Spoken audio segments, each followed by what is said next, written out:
Welcome to silver spoon Hiru's kitchen. આજે આપણે મસ્ત હેલ્ધી એવું દૂધીનું રાયતું બનાવીશું। મિત્રો, આ દૂધીનું રાયતું સ્વાદમાં ખૂબ જ ટેસ્ટી લાગે છે। તમે ઘરે એક વખત જરૂર ટ્રાય કરજો। અને આ રાયતાને આપણે ખીચડી, પુલાવ, બિરયાની, પરાઠા કોઈ પણ જોડે સર્વ કરી શકીએ છીએ। અને આપણે આ રાયતાને શાકની બદલે વિકલ્પમાં પણ લઈ શકીએ છીએ। એટલે કે ક્યારેક શાક ન બનાવવું હોય તો તમે આ રાયતાને પરાઠા, રોટલી જોડે પણ સર્વ કરી શકો છો। એકદમ મજા આવે એવું આ દૂધીનું રાયતું છે। તો ચાલો આપણે બનાવવાનું શરૂ કરીએ। સૌપ્રથમ આપણે આવી રીતે દૂધી લેવી। દૂધી અહીં મેં 300 ગ્રામ લીધેલી છે। પછી આવી રીતે ઉપરથી અને નીચે એમ બંને ભાગ કટ કરી લેવો અને પિલરની મદદથી આપણે બધી છાલ કાઢી લઈશું। મિત્રો, તમે જોઈ શકો છો આપણે દૂધીની છાલ કાઢી લીધેલી છે। હવે આવી રીતે કોઈ એક મોટું વાસણ લેવું। પછી આવી રીતે ખમણી લેવી। ખમણીમાં હું અહીં અત્યારે દૂધીને મોટા કાણાવાળીમાં ખમણીશ।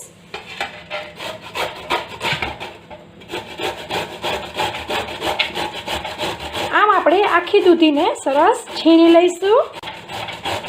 મિત્રો, તમે જોઈ શકો છો આપણે સરસ દૂધીનું છીણ કરી લીધેલું છે। અને આ દૂધીને આપણે કપની અંદર મેઝર કરીએ તો કપમાં આવી રીતે ઉમેરવાની છે, દબાવીને નથી કરવાની। આમ સરસ 1 કપ અને આ થયો અડધો કપ। જો તમારે એમને દૂધી લેવી હોય તો અહીં અત્યારે 1.5 કપ દૂધી લીધેલી છે। પછી આપણે આવી રીતે એક પેન લેવી અને ગેસની ફ્લેમ ચાલુ કરવી। પછી તેમાં તેલ ઉમેરવું। તેલ હું અહીં 2 ટેબલસ્પૂન યુઝ કરું છું। મિત્રો, આપણે આ રાયતાની અંદર 2 મરચાં યુઝ કરીશું।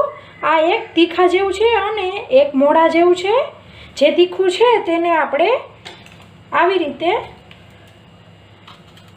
સ્લિટ કરીને તેલમાં ઉમેરીશું। અને પછી જે આપણે દૂધી ખમણેલી છે તે ઉમેરી દઈશું।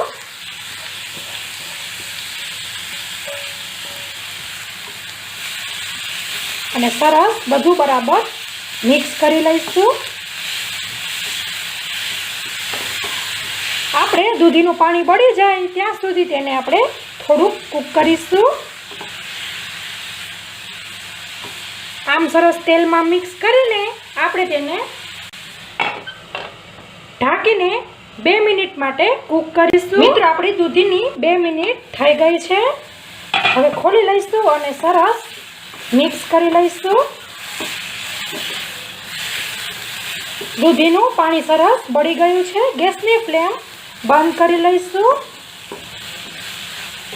જો તમારી પાસે આ દૂધી કૂક કરતી વખતે નોનસ્ટિકનું વાસણ ના હોય તો ગેસની ફ્લેમ મીડિયમ રાખવી, નહીંતર દૂધી બળી જવાની શક્યતા રહે છે।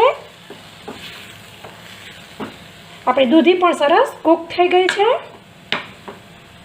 આપણે એમને આની અંદર ફેલાવીને રાખીશું। આમ અહીં મેં 1 કપ દહીં ઉમેરી દીધેલું છે અને પછી આ અડધો કપ, એટલે આપણે 1.5 કપ દૂધી હતી તો 1.5 કપ દહીં લેવાનું છે। દહીંને ગ્રામની અંદર મેઝર કરીએ તો તે 400 ગ્રામ છે। અને પછી આવી રીતે અડધો કપ પાણી ઉમેરીને દહીંને આપણે સરસ ફેટી લઈશું।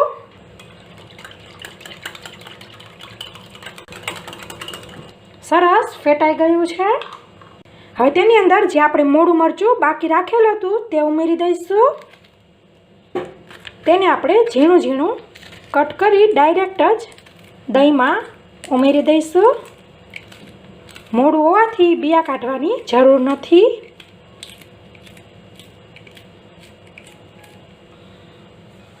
મિત્રો, આ રાયતાની અંદર ફુદીનાના પાનનો સ્વાદ ખૂબ જ સરસ લાગે છે। એટલે આપણે અહીં મુઠ્ઠી પડતા ફુદીનાના પાન ઉમેરીશું। જો તમારે ફુદીનાના પાન ન ઉમેરવા હોય તો તમે કોથમીર પણ ઉમેરી શકો છો। અત્યારે હું ફુદીનાના પાન ઉમેરી રહી છું એટલે કોથમીરને સ્કીપ કરી રહી છું।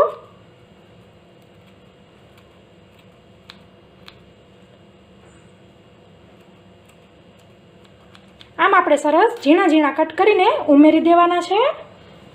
પછી 1 ટીસ્પૂન શેકેલા જીરુંનો પાવડર ઉમેરીશું. સ્વાદ મુજબ મીઠું ઉમેરીશું. 1 ટીસ્પૂન જેટલી ખાંડ ઉમેરીશું. ખાંડ અહીં ઓપ્શનલ છે, તમારે સ્કીપ કરવી હોય તો સ્કીપ કરી શકો છો અથવા તો વધારે ઉમેરવી હોય તો વધારે ઉમેરી શકો છો. પછી આવી રીતે 1/2 ટીસ્પૂન મરીનો પાવડર ઉમેરીશું.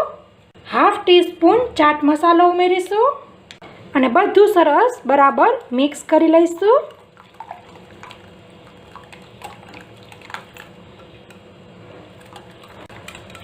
બધું સરસ મિક્સ થઈ ગયું છે. પછી તેની અંદર જે આપણે કૂક કરેલી દૂધી છે તે સરસ રૂમ ટેમ્પરેચર પર આવી ગઈ છે, તેને ઉમેરી દઈશું.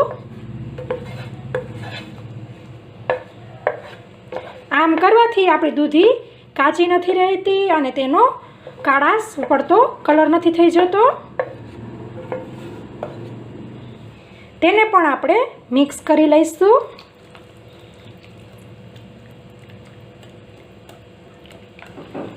સરસ દૂધી બરાબર મિક્સ થઈ ગઈ છે. હવે આપણે તડકો લગાવીશું. તડકા માટે જે આપણે દૂધી કૂક કરી હતી તે જ પેનનો ઉપયોગ કરીશું.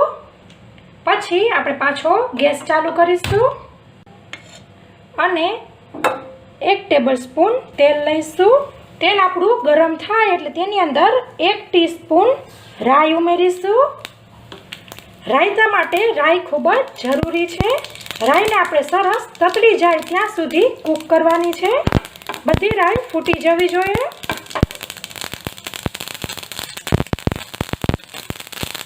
મિત્રો તમે જોઈ શકો છો આપણી બધી રાઈ ફૂટી ગઈ છે.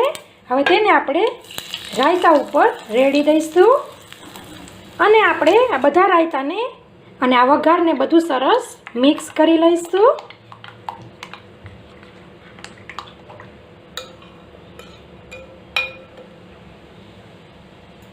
અને તેને આપણે સર્વિંગ બાઉલમાં લઈ લઈશું. તો મિત્રો આપણું રાયતું એકદમ રેડી છે. ફુદીનાના પાનથી આપણે સર્વ કરીશું.